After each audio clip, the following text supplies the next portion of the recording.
थोड़ी ही देर में उनकी कार मॉल के वीआईपी पार्किंग एरिया में पार्क हो गई। वो दोनों अंदर आ गए। आज ज़्यादातर मॉल खाली ही था, कुछ गिने चुने कस्टमर्स ही थे। आर्य तानिया का हाथ पकड़कर कपड़ों के सेक्शन की तरफ जाने लगा। तभी एक लड़का जो तानिया को देख रहा था वो उसकी तरफ आने लगा, पर तानिया इस बात से बिल्कुल बेखबर थी। वो तो बस वहाँ की लग्जरी को देखने में ही लगी हुई थी, क्योंकि इतने बड़े मॉल में वो आज तक नहीं आई थी। अब आगे आर्य की नज़र जैसे ही उस लड़के पर पड़ी तो आर्य की भौहें तन गईं, क्योंकि वो तानिया की तरफ ही आ रहा था। जब तानिया की नज़र उस लड़के पर पड़ी तो वो लड़का स्माइल करने लगा। उसे देखकर तानिया का तो मुंह ही बन गया। वो लड़का शान था। कॉलेज के दिनों में तानिया का क्लासमेट था और तानिया को पसंद भी करता था। वो स्माइल करता हुआ तानिया की तरफ देखते हुए बोला, तानिया तुम, व्हाट अ प्लेजेंट सरप्राइज। ये कहते हुए उसने तानिया की तरफ अपना एक हाथ बढ़ा दिया। ये देखकर आर्य को शान पर बहुत गुस्सा आ रहा था। तानिया ने उसका पोपट करते हुए उसे हाथ जोड़कर बस नमस्ते कर दिया, जिससे आर्य मन ही मन बहुत जोर से हंसने लगा। वो आर्य की तरफ हुए उससे भी हैंड शेक किया। आर्य उससे कैजुअली हाथ मिलाते हुए बोला, Who are you? शान तानिया की तरफ स्माइल करते हुए बोला, आई एम तानिया's बॉयफ्रेंड। उसके इतना कहते ही आर्य अपनी गुस्सैल आंखों से उसे घूरने लगा। तानिया भी खा जाने वाली नजरों से शान को घूरने लगी। कॉलेज के टाइम से ही तानिया को पता चल गया था कि शान उसे लाइक करता है, पर तानिया ने कभी उसमें इंटरेस्ट नहीं दिखाया। तानिया उसका कॉलर पकड़ते हुए बोली, अरे ओ भाई साहब, कब से ये गलत फहमी पाल रखी है आपने? तानिया के मुंह से खुद के लिए भाई साहब सुनकर शान का तो मुंह ही बन गया। वहीं आर्य को अपनी वाइफ के इस एक्ट से बहुत हंसी आ रही थी। शान अपने दिल को संभालते हुए बोला, तानिया तुम ये क्या कह रही हो? तुम तो जानती हो ना कि मैं तुमसे कितना प्यार करता हूं। नहीं, तुम मेरे दिल को ऐसे नहीं तोड़ सकती तानिया। तानिया उसकी तरफ खा जाने वाली नजरों से देखते हुए बोली, तुम्हें शर्म नहीं आती यहाँ सबके सामने अपना दुखड़ा रोते हुए? और वैसे भी मैंने तुम्हें पहले भी कहा था कि मैं तुमसे प्यार व्यार नहीं करती। फिर वो आर्य की तरफ देखते हुए एक नज़र शान को देखकर बोली, अरे मैं तो तुम्हें इनका इंट्रोडक्शन देना ही भूल गई। मीट माय हस्बैंड मिस्टर आर्य सिंघानिया। शान शॉक्ड होकर आर्य की तरफ देखते हुए बोला, हस्बैंड? हाँ, हस्बैंड। शान को लगा नहीं था कि आर्य तानिया का हस्बैंड निकलेगा। वो हैरानी से अभी भी तानिया की तरफ ही देख रहा था। ये बात सुनकर उसके दिल के 1000 टुकड़े हो चुके थे, पर फिर भी अपने मन में एक आस लिए उसने झट से तानिया का हाथ पकड़ लिया। तानिया प्लीज तुम मेरे पास आ जाओ, मैं तुमसे बहुत प्यार करता हूं। अब शान अपनी लिमिट्स क्रॉस कर रहा था। ये देखकर आर्य को गुस्सा आ गया। उसने एक झटके में शान को हटाकर तानिया से दूर कर दिया और तानिया को अपनी बाहों में भरकर उसकी तरफ अपनी जलती आंखों से देखते हुए बोला, तुम्हारी हिम्मत कैसे हुई आर्य सिंघानिया की वाइफ को हाथ लगाने की? तानिया तो आर्य के चेहरे के एक्सप्रेशन को देखती ही रह गई। उसके चेहरे पर उसके लिए एक पॉजेसिवनेस, एक पागलपन साफ साफ नजर आ रहा था। उसके गुस्से को देखकर शान भी डर गया। वो आर्य के बारे में नहीं जानता था, इसलिए उसकी बीवी को हाथ लगाने की गलती कर बैठा। पर अभी भी शान ये झूठी उम्मीद लिए हुए था कि तानिया उसकी हो सकती है, पर अभी उसने आर्य को देखते हुए कोई रिएक्ट करना सही नहीं समझा और वहाँ से जल्दी से भागता हुआ चला गया। उसके जाने के बाद भी आर्य बहुत गुस्से में था। उसका चेहरा डार्क हो चुका था, जिसे देखकर एक बार के लिए तानिया भी डर गई। उसने आर्य के चेहरे को देखते हुए उसके सीने में अपना सिर रख दिया और बोली, आर्य प्लीज आप शांत हो जाइए। आर्य ने एक नज़र तानिया के मासूम चेहरे को देखा, जो कि उसे देखकर सहम गई थी।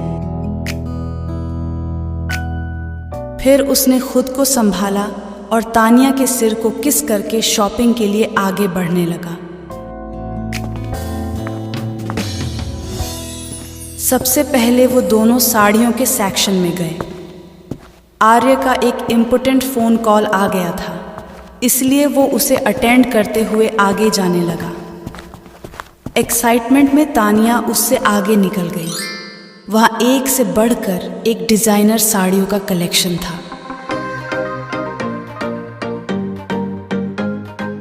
वहाँ ऐसी कोई भी साड़ी नहीं थी जो तानिया को पसंद नहीं आ रही थी। तानिया उन सबको आस भरी नज़रों से देखने लगी।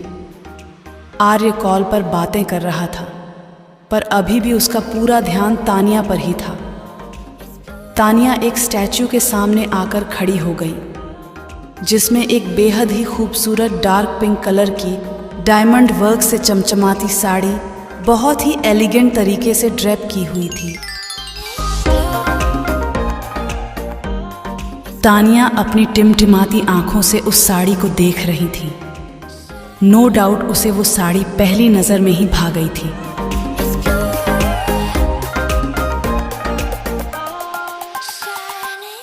पर जैसे ही उसने प्राइस टैग पर एक नज़र घुमाया, उसका सिर चकराने लगा। इसके साथ ही उसके सारे अरमानों पर पानी फिर गया, क्योंकि ये साड़ी पूरे 10 लाख की थी।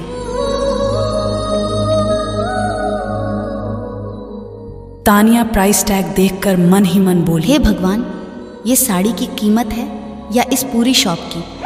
10 लाख की साड़ी भला कौन पहनता होगा? जाने दो, बहुत महंगा है। ये बोलते हुए वो बाकी साड़ियों को देखने लगी। सभी साड़ियाँ एक से बढ़कर एक थीं और साथ ही इनकी कीमतें भी एक से बढ़कर एक थीं। कोई भी साड़ी 1 लाख से कम की नहीं थी। ये देखकर तानिया को आर्य पर गुस्सा आ रहा था। वो उसे कोसते हुए बोली, ये आर्य भी ना, पता नहीं मुझे इतने महंगे मॉल में लेकर क्यों आ गए। कितना अच्छा मैंने प्लान किया था कि हम लोकल मार्केट के शॉप नंबर 4 से शॉपिंग कर लेते। वहाँ 1000 में ही कितनी अच्छी अच्छी साड़ियाँ मिल जाती है। पता नहीं यहाँ पर तो एक रूमाल की प्राइस भी 10-20 हज़ार रुपए की होंगी। आर्य फ़ोन पर बातें करते हुए अपनी बीवी की हरकतों को देख रहा था और मन ही मन स्माइल भी कर रहा था। तानिया एक बार हसरत भरी निगाहों से साड़ी की तरफ देखती, फिर अगले पल प्राइस टैग को देखकर उसका मुंह बन जाता और उसका साड़ी खरीदने का सपना वहीं धरा का धरा रह जाता। आर्य ये सब देख रहा था और तानिया की इन क्यूट हरकतों पर उसे बहुत प्यार आ रहा था। थोड़ी देर बाद वो कॉल डिस्कनेक्ट करके तानिया के पास आया और उसके गालों को सहलाते हुए बोला, बेबी, तुमने अब तक कितनी साड़ियाँ सिलेक्ट की? आर्य के ऐसा कहते ही तानिया उसका हाथ पकड़कर साइड में ले आई और उसके कान के पास फुसफुसाते हुए बोली, आर्य, आपको पता है यहाँ की सभी साड़ियों की कीमत 1 लाख से ऊपर है। मैं आपको बता रही हूँ कि हम यहाँ से थोड़ी दूर आगे एक शॉप पर चलते हैं। वहाँ पर 1000 में ही बहुत अच्छी साड़ियाँ मिल जाएगी। आर्य अपनी वाइफ की क्यूट बातों को सुनकर मन ही मन मुस्कुरा रहा था। वो तानिया के गालों को सहलाते हुए बोला, कोई ज़रूरत नहीं है कहीं और से शॉपिंग करने की। तुम चुपचाप यहीं से अपनी सारी शॉपिंग करोगी। आर्य की बातें सुनकर तानिया का मुंह बन गया। वो उसके फुले हुए गालों को पिंच करते हुए बोला, अब तुम मुंह फुलाना बंद करो। अगर तुम अपनी पसंद से कुछ नहीं खरीदोगी तो तुम्हारा पति तुम्हारे लिए पूरा मॉल ही खरीद लेगा। आर्य की बातें सुनकर तानिया बड़ी बड़ी आंखों से उसे देखने लगी, पर आर्य की बातों से लग रहा था कि वो सच में ऐसा करने वाला है। पागल हो गए हैं आप? ठीक है, मैं यहीं से शॉपिंग करूंगी। एक बार फिर सोचते हुए बोली, पर आर्य, यहाँ की साड़ियाँ सच में बहुत। तानिया ने इतना ही कहा था कि आर्य ने उसके होंठों पर अपनी उंगली रख दी। फिर वो तानिया का हाथ पकड़कर उस 10 लाख वाली साड़ी के पास गया, जिसे तानिया आस भरी नजरों से देख रही थी। आर्य ने उसे अटेंडेंट को पैक करने के लिए कहा। उसके बाद एक एक करके उसने उन सभी साड़ियों को पैक कराया जिस पर तानिया ने अपनी नज़र डाली थी।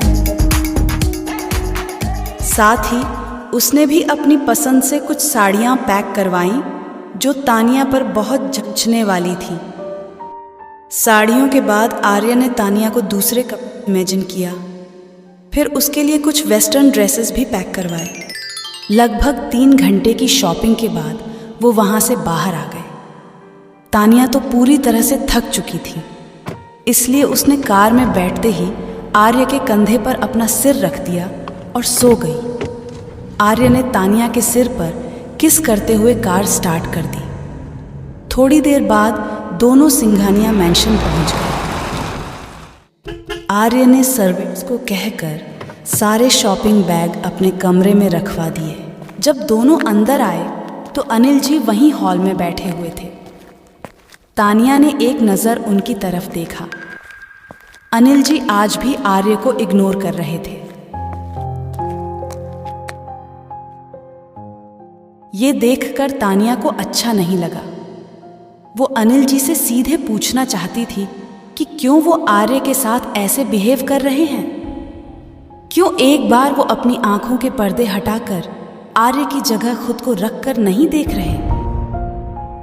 पर अभी ये सब कहना ठीक नहीं था, इसलिए तानिया चुप ही रही। आर्य भी अनिल जी को इग्नोर करता हुआ ऑफिस के लिए निकलने लगा तो तानिया ने उसका हाथ पकड़कर उसे रोक लिया और बोली, आप कहाँ जा रहे हैं? मैं ऑफिस जा रहा हूँ, तुम लंच कर लेना। ओके। ये बोलते हुए आर्य वहाँ से निकल गया। तानिया कुछ बोलने वाली थी, पर इससे पहले ही आर्य वहाँ से निकल चुका था। तानिया को ये बात पता थी कि आर्य ने भी लंच नहीं किया है।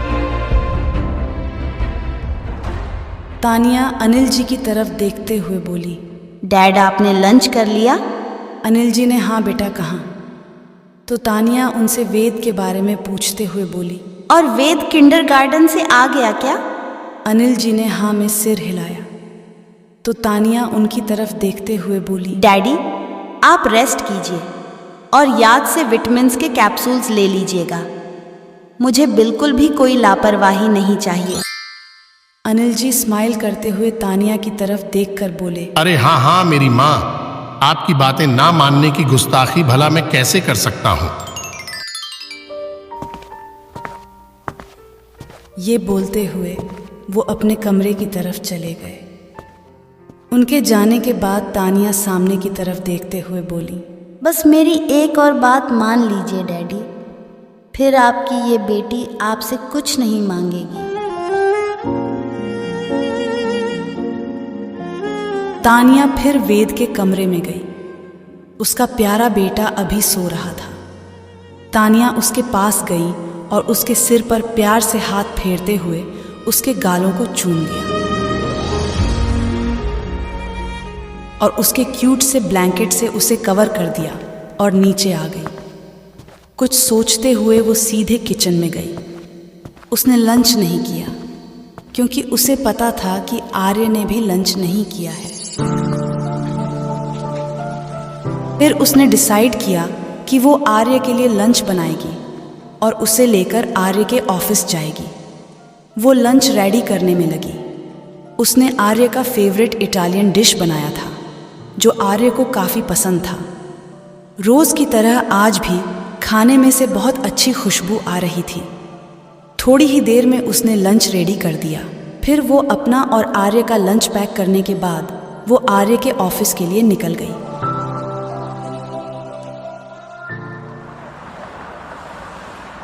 तानिया को ऑटो से सफ़र करने की आदत थी और उसने पहले ही युवान से आर्य के ऑफिस का एड्रेस ले लिया था। वो सिंघानिया मैंशन से बाहर आकर ऑटो का वेट करने लगी। थोड़ी ही देर में उसे एक ऑटो मिल गया और आर्य के ऑफिस के लिए निकल गई।